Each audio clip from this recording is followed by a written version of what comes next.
स्वागत है the learning lantern at learn with tales past PS में।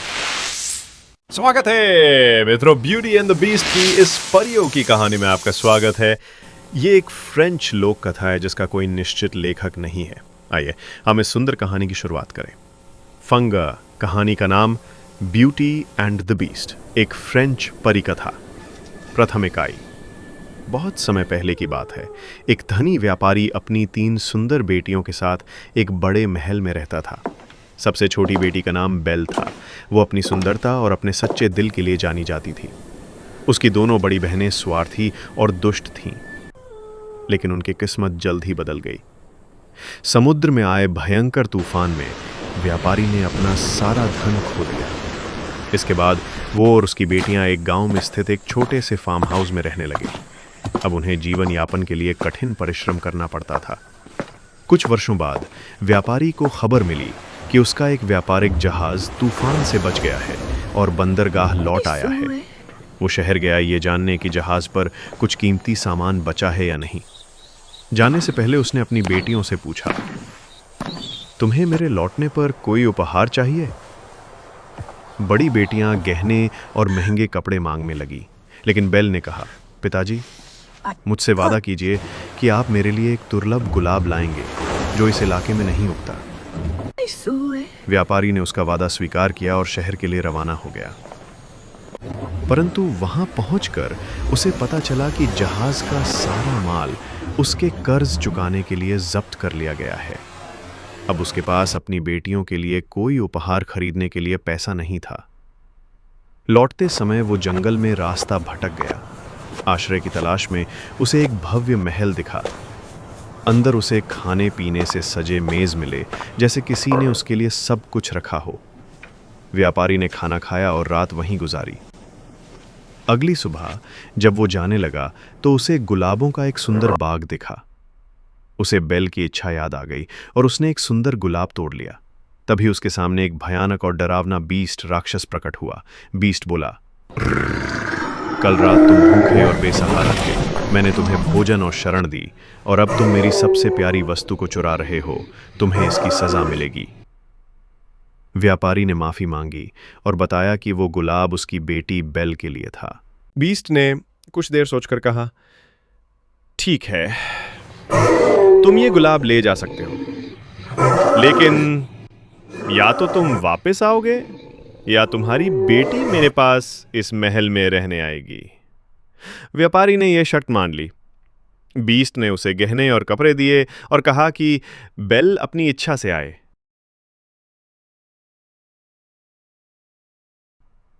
घर पहुंचकर व्यापारी ने यह बात बेल से छिपाने की कोशिश की, लेकिन उसने जान लिया और खुद ही बीस्ट के महल जाने को तैयार हो गई।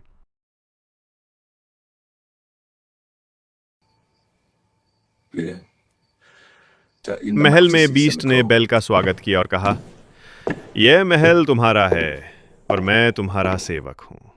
एक बीस्ट ने उसे सुंदर वस्त्र, स्वादिष्ट भोजन और ढेर सारी बातें दी। हर रात वो उससे विवाह का प्रस्ताव रखता, लेकिन बेल हर बार मना कर देती। हर रात बेल एक सुंदर राजकुमार का सपना देखती जो पूछता, तुम बीस्ट से शादी क्यों नहीं करती? बेल जवाब देती, मैं उसे केवल एक मित्र की तरह प्यार करती हूं। लेकिन बेल ये नहीं समझ पाती थी कि वह राजकुमार और बीस्ट एक ही व्यक्ति हैं।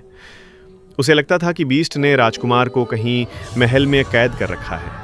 उसने उसे खोजने की कोशिश की, कई जादुई कमरों को देखा, पर राजकुमार नहीं मिला। कुछ महीनों तक वो महल में आराम और ऐश्वर्य में रही। अदृश्य सेवक उसकी सेवा करते थे और उसके पास पहनने के लिए सुंदर वस्त्रों की कोई कमी नहीं थी। अंततः बेल को अपने घर की याद सताने लगी। उसने बीस्ट से घर जाने की अनुमति मांगी। बीस्ट ने कहा कि वह एक सप्ताह के भीतर अवश्य लौट आए। बीस्ट ने उसे एक जादुई दर्पण और एक अंगूठी दी। दर्पण से वह महल की घटनाएं देख सकती थी और अंगूठी को 3 बार घुमाने से वह तुरंत महल लौट सकती थी। घर लौटकर उसकी बहनें उसे देखकर चकित रह गईं। वह सुंदर वस्त्र पहने और खुश दिख रही थी। वे उससे ईर्ष्या करने लगी। जब उन्होंने सुना कि उसे एक निश्चित दिन लौटना है, तो उन्होंने उसे एक दिन और रोकने की विनती की। उन्होंने प्याज रगड़कर नकली आंसू बहाए ताकि वह मान जाए। बेल ने अपनी बहनों के झूठे प्रेम से प्रभावित होकर एक दिन और रुकने का निर्णय लिया। फिर उसे अपराध बोध होने लगा और उसने दर्पण में महल की झलक देखी। वह ये देखकर घबरा गई कि बीस्ट गुलाब के बाग में अधमरा पड़ा था।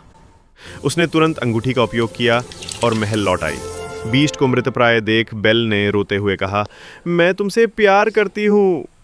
उसकी आंसुओं ने जैसे ही बीस्ट को छुआ, वो एक सुंदर राजकुमार में बदल गया। राजकुमार ने बताया कि बहुत साल पहले एक परी ने उसे बीस्ट में बदल दिया था, क्योंकि उसने बारिश में उसे महल में घुसने नहीं दिया था।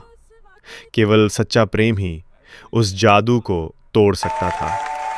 बेल और राजकुमार की शादी हुई और वे सदा के लिए सुखपूर्वक रहने लगे। कहानी का सारांश: एक व्यापारी और उसकी 3 बेटियां सब कुछ खोकर एक छोटे फार्म हाउस में रहने लगती हैं। व्यापारी अपनी छोटी बेटी बेल के लिए गुलाब तोड़ता है और बीस्ट को क्रोधित कर देता है। बीस्ट शर्त रखता है कि बेल को महल में रहना होगा। वहां रहते हुए वो बीस्ट से विवाह नहीं करना चाहती, लेकिन धीरे धीरे उसके प्रति सच्चा प्रेम जागता है। अंत में उसके आंसू बीस्ट का जादू तोड़ देते हैं और वो एक राजकुमार में बदल जाता है। दोनों की शादी हो जाती है और वे खुश रहते हैं।